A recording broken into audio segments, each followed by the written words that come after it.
నెల్లూరు జిల్లా వెంకటాచలం మండలంలోని కాకుటూరు అడవిలో వెలిసి ఉన్న శ్రీ అభయలింగేశ్వర స్వామి వారి ఆలయంలో కార్తీక మాసంలో రెండవ సోమవారం కార్తీక పౌర్ణమి కావడంతో అధిక సంఖ్యలో పాల్గొని పూజలు చేసి కార్తీక దీపాలు వెలిగించి దీపాలకు నమస్కరించారు.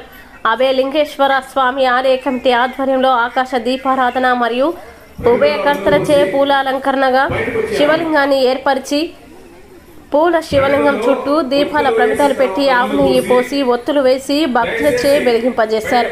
దీపాలు వెలిగించిన అనంతరం అడవి అభయ లింగేశ్వర స్వామి వారి ఆలయంలోని స్వామివారిని దర్శించుకొని తీర్థ ప్రసాదాలు స్వీకరించారు.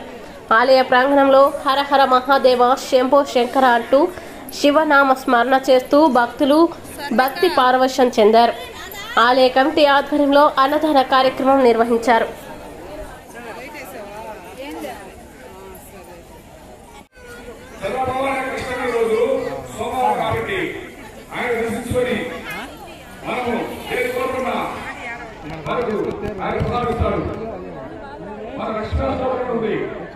లక్ష్మీ సహోదర